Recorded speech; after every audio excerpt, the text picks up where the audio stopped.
pour vocation de reconnaître et d'affirmer le rôle de l'Organisation des femmes dans la lutte pour la liberté politique de l'Afrique et pour promouvoir la condition de la femme sur le continent. C'est également une opportunité pour faire le bilan des droits des femmes en Afrique, de repenser les actions pour une meilleure promotion et protection des droits des femmes africaines. C'est un appel à l'action pour maintenir la mobilisation permanente afin de faire valoir leurs droits et contribuer à la mise en œuvre de toutes les stratégies concourant à leur autonomisation et la consolidation de leur leadership. Au niveau international, le thème retenu est investir dans l'éducation, sécuriser l'avenir des femmes et des filles en Afrique. Mesdames et messieurs, distingués invités, c'est le lieu pour moi de rendre hommage à des femmes visionnaires, panafricanistes, de braves héroïnes, comme la reine du Waalo, Djembat Mbodj, Aline Sitoé Diatta, dont le legs est perpétué des figures emblématiques de l'idéal panafricain comme Ellen Johnson Sirleaf, Lima Bowe et Wangari Maathai, récipiendaires du prix Nobel de la paix, en raison de leur contribution remarquable en faveur de la démocratie et de la paix. C'est une illustration éloquente du leadership des femmes en Afrique. C'est le sens de la résolution 1325 et suivante du Conseil de sécurité qui incite les femmes à intégrer leurs institutions et mécanismes. Au niveau national, la commémoration de cette année, coïncidant avec le cinquantenaire de l'organisation de la Journée panafricaine des femmes, porte sur le thème « Rôle et contribution des femmes dans la construction de l'unité africaine ». Il met en relief notamment l'apport des femmes dans la préservation de la paix, la résolution des conflits et la construction de l'unité africaine. Dans cette perspective, il est heureux de noter que notre pays, le Sénégal, a affirmé dès l'aube des indépendances son orientation panafricaine et fédérale avec la proclamation de son indépendance dans le cadre de la Fédération du Mali. J'invite donc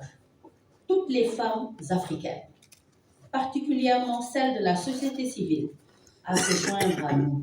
pour explorer les voies et moyens devant permettre de construire des consensus forts et dynamiques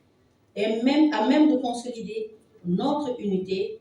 et comment vouloir de vivre ensemble dans une Afrique réconciliée.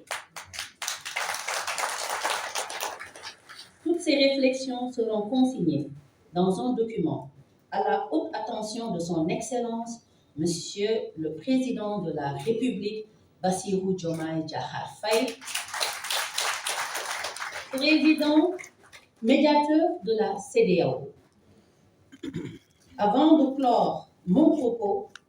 je magnifie l'engagement des acteurs institutionnels, des organisations de défense des droits des femmes et des filles, les partenaires au développement pour leur précieux concours dans l'organisation. Permettez-moi enfin de féliciter Madame la directrice de la famille et de la protection des groupes vulnérables, Dr Rokhaya Diakhaté, et toute son équipe pour la parfaite organisation de cette journée. Je vous remercie et vous donne rendez-vous à très bientôt, Inch'Allah. Li ñu fi dajale tey muy célébrer li nga xamante ni mooy journée internationale de la femme africaine mu coïncider ak organisation journée de la femme panafricaine ñu jël ci thème yu nga xamante ne ay thèmes yu am solo la muy naka la ñuy xoolee jigéen ñi ci seen biir ba fexe nu ñu développer suñu Afrique mais nu ñu fexee ba jàmm ak salaam am ci suñu Afrique te loolu foog naa ni jigéen ñi kenn mënu leen ci foog naa ni jigéen ñi kenn jiituwu leen ci. bés yu mel nii ay prétexte la mais foog naa ni jigéen ñi juguñu benn yoon ci di dox ci li nga xamante ne mooy développer suñu continent bi te jox nañ leen rôle boo xam ne mën nañ ne depuis la charte du Mandé wane nañu taxawaay bi jigéen war a am ci société bi wane nañu ci ginnaaw li nga xamante ni moom mooy seen rôle ci société bi muy ci kër gi nekk yaay nekk soxna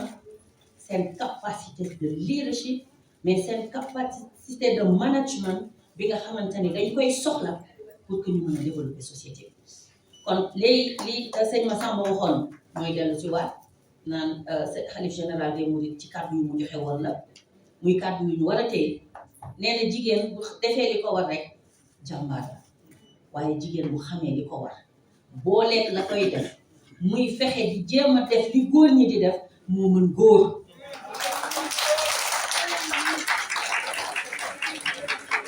donc loolu day kàddu yoo xam ne dañu koo war a jël def ko bandoulière lonk ko def ko ni tama ànd ak moom fépp fu ñu jëm jigéen dafa yor kattan boo xam ne moom ci boppam xam ko mais nañu ànd comme je le dis avec nos sœurs africaines ñu fexe ba doole jooju ñu suñu borom dénk ñu jëriñoo ko mu doon socle bi nga xamante ni mooy doon Afrique bi ñu bëgg Afrique bi nga xamante ni jot na pour ñu génn nag ci situation bi mu nekk au devant de la scène parce que wax nañu leen nee nañu Afrique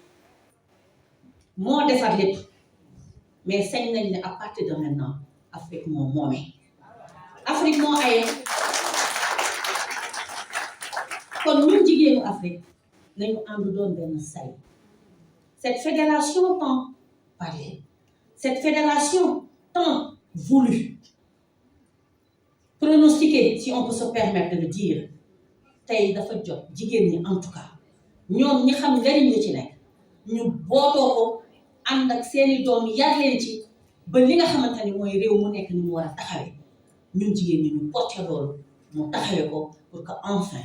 Afrique am li nga xamante ni moom la ko yàlla sédd. Alors c'est un appel à l'action dootul wax jëf la kon nag nañu ànd te def li nga xam ne moom mooy jëf li ci bëri nag ay mécanisme la lu ci bëri ay levier la lépp ngi fi dañ koo xool mais lépp ngi fi kon nag nañu ànd ci action yi li ñuy njëkk a def mooy ku ne yee sa morom ba ñu xam li ñu am amul lu bees luñ fiy créé waat tout est là tout est entre nos mains tout est sous nos yeux mais nañu ko xoolaat neneen xoolin woo xam ni du doon luy wane ni lañ ñu bëggoon a jox fañ ñu bëggoon a teg foofu la ñuy taxaw mais ñun ñooy wëlbati ko wax ni nii la ñu gisee te fii la ñu bëgg a jëm Afrique boobu di dellu si waat ci leadership jigéeni Afrique dëkk boo tudd am na jigéen bu fa wane boppam ci jàmbaar am na jigéen bu fa wane boppam ci xeex bii may woote nii mu tàmbali woon ko waaye xëy na amul woon ñu ko ci dooleel ba mu dul yegg fi mu war a yegg léegi nag ñoo moomee donc bu kenn bàyyi dara mu des ginnaaw nañu jàppante nañu mayante doole sans cloisonnement amul kii fii la bokk amul kee fee la bokk nañu ànd ñun ñëpp jàppante pour la force des femmes cette vulnérabilité dont on parle naan jigéen ñi dañoo am situation de vulnérabilité bu ñuy dund kenn duñu ci génnee ku dul suñu bopp kenn duñu génnee ci position de faiblesse yi ñuy am ku dul suñu bopp am nañu capacité bi muy kàddu seen Muntaxa yi ñu mujjee dégg am nañu capacité bi am nañu dayo bi te am nañu taxawaay bi je lance un appel très fort di woo képp kuy jigéen fii ci réew mi ci Sénégal lii nga xam ni jàpp nañ ni buñ ko tabaxee Sénégal jëm ci kanam jaare fa Afrique jëm ci kanam jot na nag tamit ñii ñoo ci war a taxaw maa ngi ci woo di wax ni sama ciy wax avec fierté mais aussi courage parce que dama am sañ-sañ wax sunu président de la République monsieur Bassirou Diomaye Diakhar Faye à l'entame de son magistère foog naa premier ou deuxième conseil des ministres taxawaay boobu la am wane ko wax na ci ak man lu bari nan lañuy def ba jigéen ñi li nga xam ne moom lañuy xaar ci ñoom ñu mate ko waaye nan lañuy def ba balaa ñuy mën a dem am doole kattan gi ñu tegal leen ay mécanismes de développement ay mécanismes d'autonomisation économique durable. Et il me disait, Madame le ministre, j'insiste sur le mot durable. Nous ne pouvons pas projet. Donc, nous allons travailler à ça. Et ces mécanismes sont déjà disponibles. Inch'Allah, nous savons que nous sommes le président boo xam ne dafa bokk ci gis-gis président boo xam ne dafa bokk ci gis-gis. balaa may tëj nag damay rafetlu ci sama sœur yi nga xamante ni ay ambassadrices lañu Afrique du Sud Accra Kenya waroon na ñëw waaye dafa am empêchement mais surtout li nga xam ne nag moom lañu suñu président de la République jagleel suñu premier ministre Ousmane Sonko jagleel ñu ko.